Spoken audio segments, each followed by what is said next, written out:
wabarakatuh.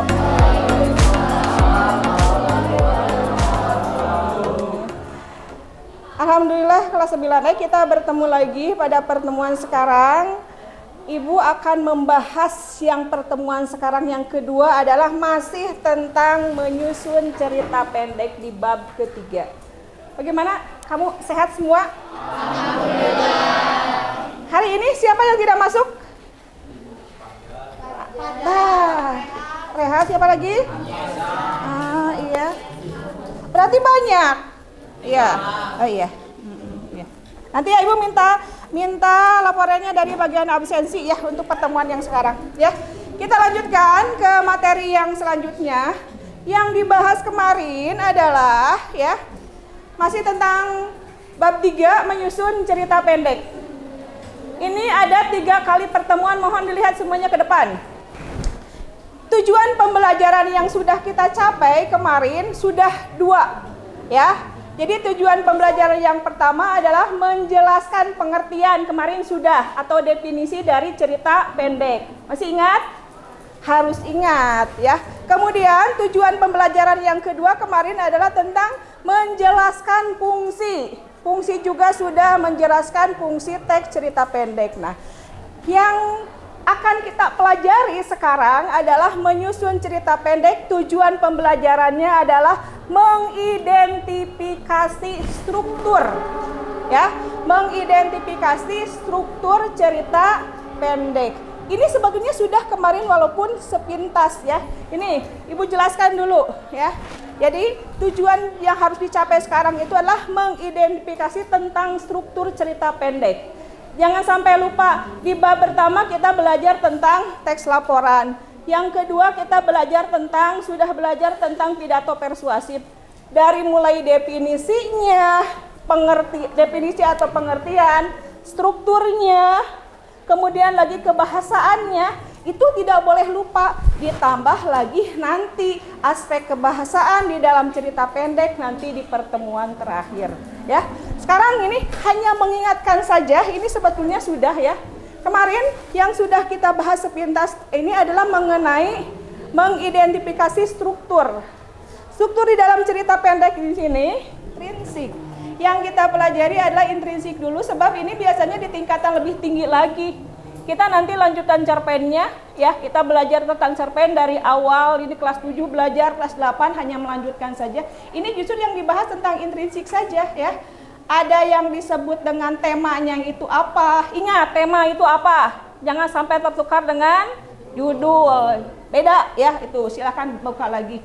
Ada yang disebut dengan latar. Latar itu sendiri ada yang disebut dengan latar tempat atau geografis. Ada latar apa lagi? Ada latar apa lagi? Satu lagi? Masa ini pelajaran kelas 7, kelas 8 dibuka lagi, ada yang disebut dengan latar suasana. Nah ini harus tidak boleh lupa, ini yang semua unsur intrinsik itu. Ada penokohan, apa itu penokohan? Penokohan berhubungan nanti dengan karakteristiknya atau wataknya. Nah, struktur aspek kebahasaan sebetulnya di sini ada struktur teks cerita pendek. Nah di sini kemudian lagi kebahasaan cerita pendek. Nah, yang akan kita pelajari adalah tentang strukturnya. Nah, ini ya. Struktur di dalam cerita pendek beda nanti dengan struktur kebahasaan yang sudah kita pelajari adalah tentang pidato persuasif, tentang apalagi yang di bab pertama? Apa bab pertama yang sudah kita pelajari? Itu. Ini rangkaian peristiwa di dalam cerita pendek itu dimulai dulu dari yang namanya orientasi.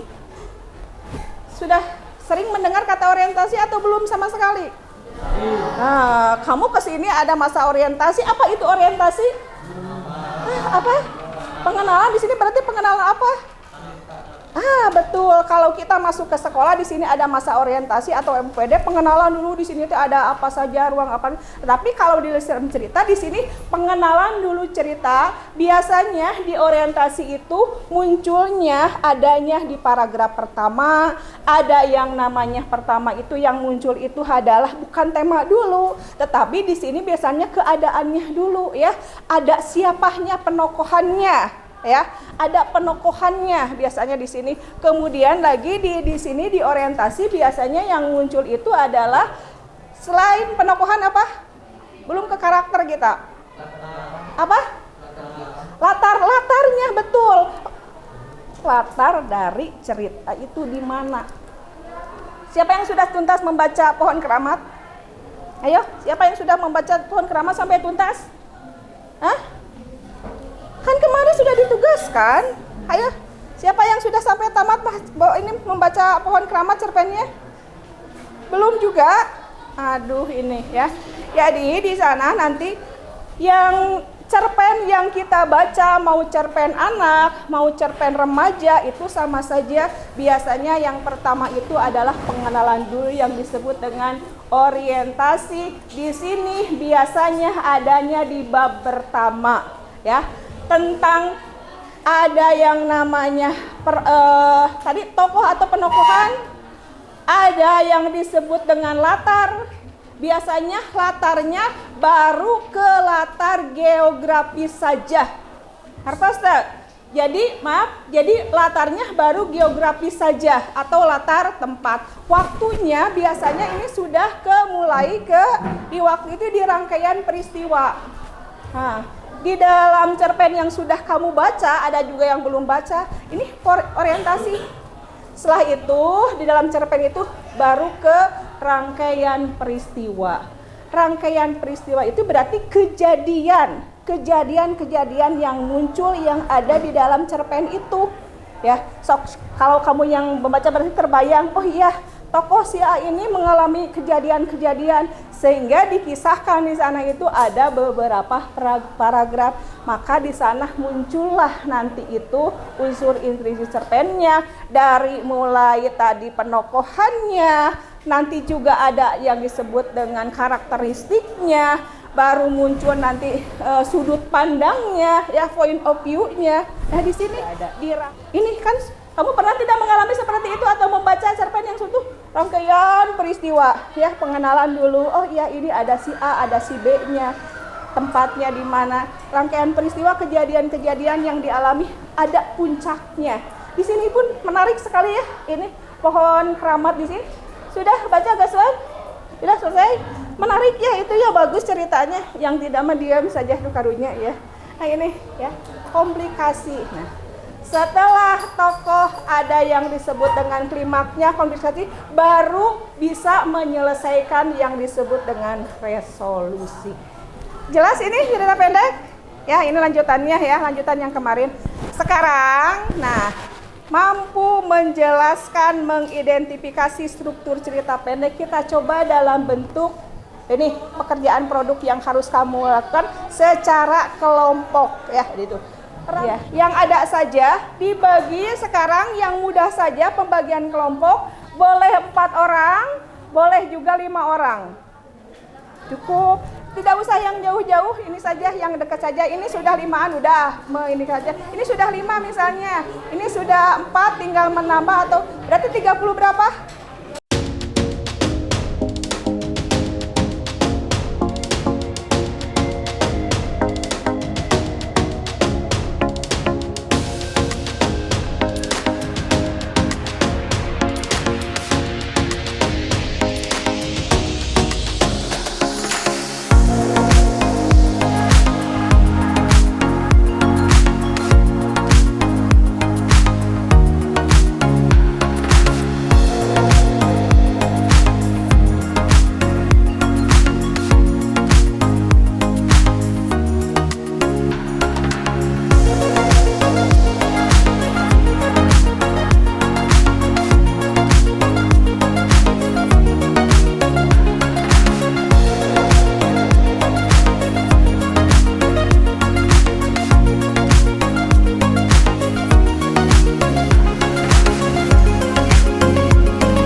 1 di sini ada unsur intrinsik.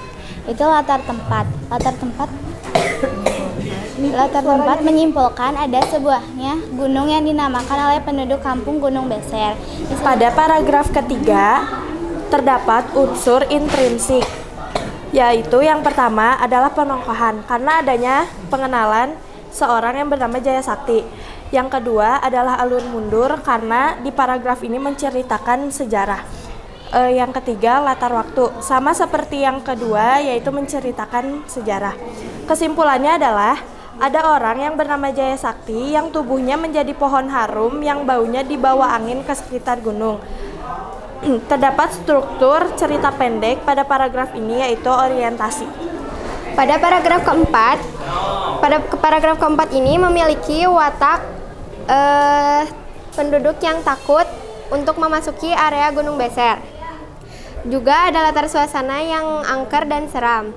Dari paragraf keempat ini memiliki kesimpulan tidak seorang pun penduduk berani masuk ke kelebatan Gunung Beser karena menghormati perjuangan yang pernah dilakukan Mbah Jaya Sakti.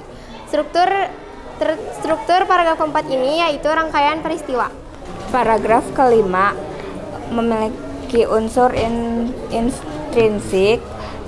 Pertama, sudut pandang, watak Mbah Jaya Sakti dan latar waktu. Menyimpulkan setiap malam tertentu Gunung Beser mengeluarkan cahaya yang begitu menyejukkan, tetapi hanya orang tertentu yang dapat melihat. Jika ada yang melanggar keheningan Gunung Beser, Mbah Jaya Sakti akan marah. Struktur dari paragraf kelima ini adalah orientasi. Pada paragraf keenam, unsur intrinsik yang terkandung di dalamnya itu yang pertama penokohan, karena di paragraf keenam ini munculnya tokoh baru yakni kakeknya sang narator, dan juga latar tempat karena menjelaskan letak masjid yang berada di pinggir sawah, latar waktu yang dimana sang narator ini selalu tiap subuh itu diajak ke masjid oleh sang kakek, dan juga sudut pandang pertama. Kesimpulan dari paragraf ke-6 itu, sejak narator berumur 5 tahun, ia selalu takjub melihat Gunung Beser berdiri kukuh. Kesegeran di Gunung Beser harum dedaunan dan bau tanah.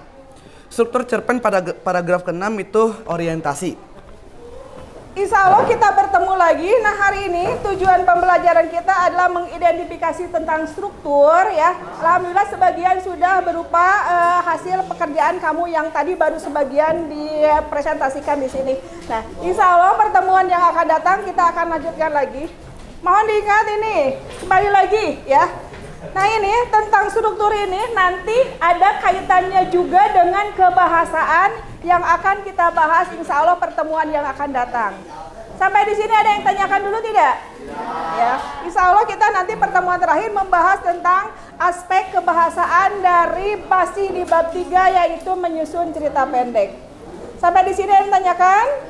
Ya, kalau tidak ada, terima kasih untuk hari ini. Mudah-mudahan apa yang kita pelajari hari ini adalah bermanfaat. Insya Allah ke depan 2 pekan lagi kita bertemu. Ya. Terima kasih untuk semuanya. Wassalamualaikum warahmatullahi wabarakatuh.